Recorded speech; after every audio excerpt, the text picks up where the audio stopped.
Bonjour Florence Lafont, vous êtes responsable de l'Université populaire au sein du Volcan. Bonjour. Alors est-ce que vous pouvez nous rappeler un peu le principe des universités populaires organisées par le Volcan et l'Université du Havre? Alors le principe, c'est de proposer aux gens de se retrouver généralement le lundi soir autour d'une thématique qui renvoie à des sujets sociétaux et puis qui est en lien avec la programmation artistique du Volcan, avec aussi l'actualité de l'université, les thèmes de recherche des enseignants-chercheurs. Et voilà, et on se retrouve, c'est en entrée libre, c'est gratuit, il n'y a pas d'inscription. Et on vient réfléchir, débattre, apprendre. Et donc quel est le programme du mois d'avril ?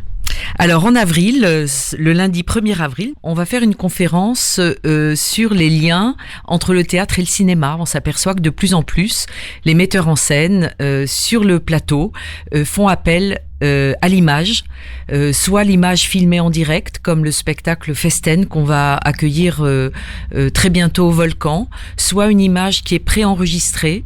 Et en fait, on assiste là à vraiment l'invention, je dirais, d'une nouvelle écriture pour le théâtre.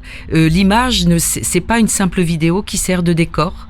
C'est vraiment quelque chose qui fait partie de l'écriture, qui est aussi importante que le jeu de l'acteur.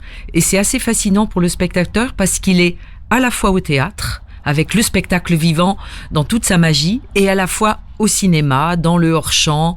Voilà, et ça permet plein de choses et c'est une vraie découverte. Et donc ça, c'est ce soir à 18h ? Oui, et c'est à l'université, dans l'amphi Jules Durand, qui se trouve à l'UFR Lettres et Sciences Humaines, rue Philippe Lebon. Et on vous retrouve à la fin du mois. Alors à la fin du mois, c'est un autre format qui se passe cette fois chez nous au Volcan, dans le bar du Volcan qui s'appelle le FITS.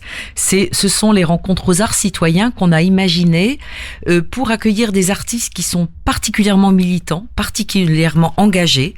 Et là, on accueille une artiste, une jeune metteur en scène qui travaille pour le jeune public et qui vient au Volcan avec un spectacle qui parle des réfugiés. Qu'est-ce qu'être réfugié aujourd'hui ? Qu'est-ce que ça veut dire de quitter son pays, d'arriver dans un pays qu'on ne connaît pas, de se réinventer une vie ? Et on trouvait très intéressant de la faire parler de ce militantisme et de cet engagement et qui est fait pour les enfants. Et du coup, on la met en dialogue avec un militant d'une association havraise qui s'appelle l'ACETI, qui est l'association de solidarité et d'échange avec tous les immigrés. Et tous les deux, chacun avec son regard, le regard du militant de la société civile et le regard de l'artiste, vont débattre avec nous de ce problème des réfugiés et de la sensibilisation à faire tout autour de ça. Et donc ça, ce sera le lundi 29 avril à 18h. Le rendez-vous suivant est le lundi 13 mai à l'université. Alors là, c'est encore un rendez-vous, ce qu'on appelle regard croisé, quand sur une thématique, on fait venir à la fois un artiste et un universitaire et que chacun partage son expérience de la thématique. En l'occurrence là, c'est tout ce qui est problème lié aux accidents nucléaires.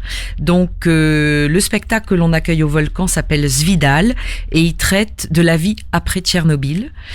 Et du coup, on a eu l'idée de faire venir Cathy Blisson, qui a été une des protagonistes de ce spectacle, et puis Frédéric Lemarchand, qui est professeur en sociologie à l'université de Caen, et qui travaille sur tout ce qui est risques environnementaux, et qui est un spécialiste et de Tchernobyl et de Fukushima. Donc, on va parler sous leur double regard de ces problèmes environnementaux qui sont évidemment cruciaux. Merci beaucoup Florence Lafont pour cette présentation des 3 prochains rendez-vous de l'Université populaire. Donc le premier ce soir à 18h à l'Université du Havre, le second le 29 avril au sein du Volcan et le troisième le 13 mai de nouveau à l'université. Merci à vous.